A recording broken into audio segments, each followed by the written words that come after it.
Shalom Aleichem, bonjour tout le monde, nous sommes parachat de Noach. Noach, Ish Tzadik. Le mot Noach veut dire être le repos.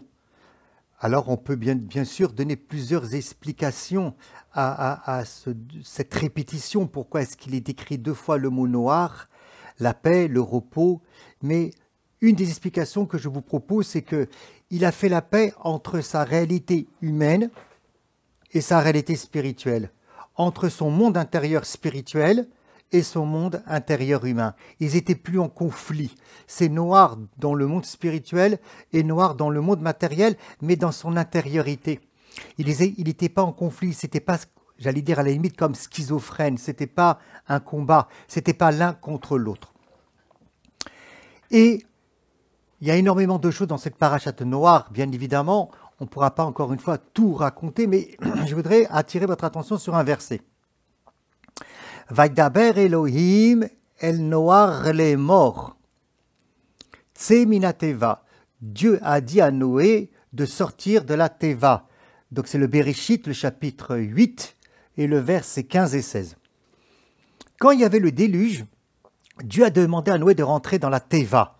Teva, le Baal Shem Tov dira, ce sont les mots de la prière, tevot. On rentre à l'intérieur des mots de la prière, on rentre à l'intérieur de l'esprit de la prière, à l'intérieur des lettres de la Torah, pour se protéger du déluge extérieur. Et on sait ce que c'est aujourd'hui le déluge extérieur, Internet, les réseaux sociaux, voilà. On sait très bien c'est quoi le déluge intérieur, les publicités qui sont malsaines, mais ça peut être aussi le déluge qu'on peut avoir intérieurement, les mauvaises pensées, des mauvais désirs, des mauvaises volontés.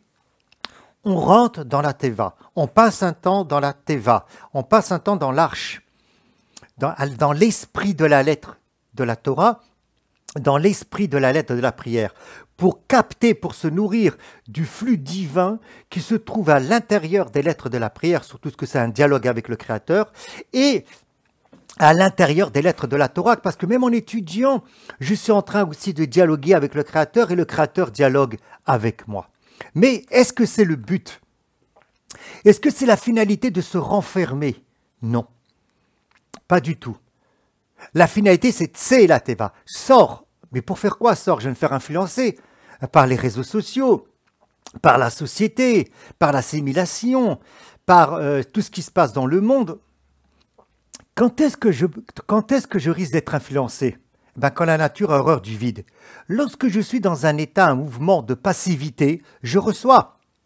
J'absorbe tout comme une éponge de l'extérieur, les mauvaises choses.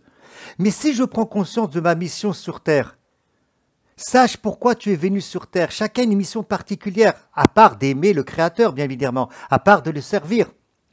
Que c'est une mission pour tout le monde. Chacun a une mission bien spécifique. Et la mission bien spécifique pour tout le monde, c'est d'apporter la lumière au monde. D'apporter la lumière au monde. Là où je me trouve, et quels que soient les gens, qu'ils soient juifs ou non juifs, d'ailleurs aujourd'hui c'est tellement ouvert, et même sur les réseaux sociaux, le Midrash il dit « Nitavulo liyod dira betartonim » Dieu il a eu un désir de créer une maison ici-bas. C'est pas pour rester là-haut dans les mondes spirituels et encore moins dans les mondes divins. Donc Dieu nous a envoyés sur terre pour que nous puissions le représenter et faire nitavulo dira betartonim, de faire une maison ici-bas pour lui, de faire résider sa présence sur lui. Ce n'est pas en restant dans la teva, ce n'est pas en restant dans l'arche que je vais faire une maison pour lui, ça en allant à l'extérieur. Et je n'ai pas à avoir peur, parce que j'ai pris mes forces au moment où j'étais dans l'arche. On peut faire par analogie la même chose. Dieu n'a pas voulu laisser notre neshama avant de descendre dans le monde, dans un corps, dans l'arche divine en haut, dans le monde spirituel, là où elle se trouvait. Il l'a envoyé dans le corps, qui est le monde, pour faire quoi? Exactement le même travail que nous, on doit faire dans le monde extérieur. L'âme, qui est le souffle divin, doit faire le même travail à l'intérieur de notre corps, à l'intérieur de notre réalité humaine, apporter la lumière divine. C'est exactement la même chose.